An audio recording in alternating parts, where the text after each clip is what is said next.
Ndinotenda mukoma Viper. Handizive kuti kumashows uku muri kutambirwawo sei nemusambo wenyu wembira uyu pamuri kumboenda kunoroyera vanhu musambo wembira uyu. Ndinotenda atete munomu muZimbabwe munomu ndiri kutoda kutanga mashows.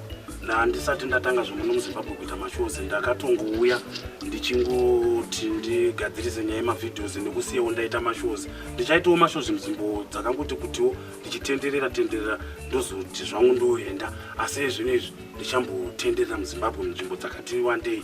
Ndofunga ndichaita mashows angu munzvimbo dzakati wandei, tichasangana muchinzwawo nepamaadverts angu kuti ndiri kuuya kurini. Kwese kwamunenge muri ndichasvika. Mukoma Viper, takuda kuchinzwa kuti pamaitaura kuti hamuna amai apa, makanga muchitaura nezvei? Regai vateereri vamboteerera vanzwe manyukunyuku nezvisong yenyu kuti handina amai. Ndinotenda tete.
Handina baba, wewe ndiwe zvose. Murume wangu kutaura kuno, handina mai, handina baba, wewe ndiwe zvose. Mukadzi wangu panyika pano, handina mai, handina baba, wewe ndiwe zvose.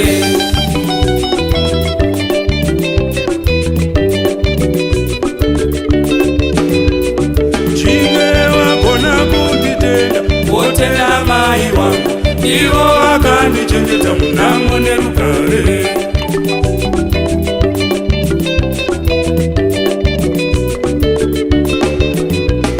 Uchinge wagona kunditenda, wotenda mai wangu, ivo vakandichengeta munamo nerugare.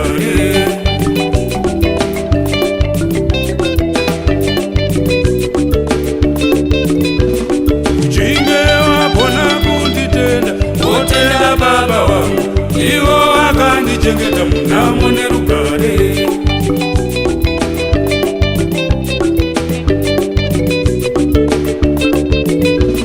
Uchinge wafunga kunditenda, wotenda tete wangu, ivo vaindiraira vachindiudza zvose.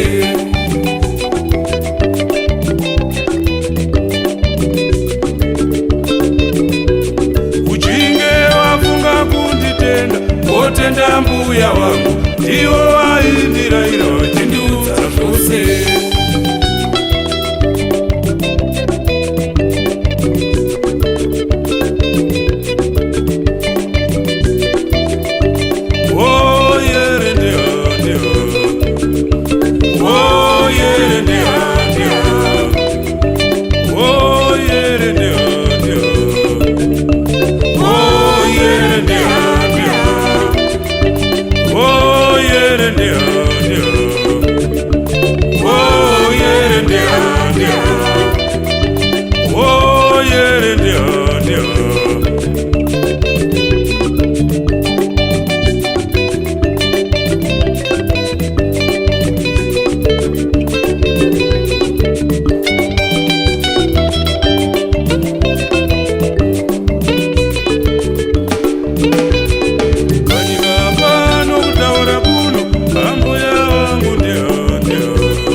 panyika pano, amai vangu ndiho wakafira musango.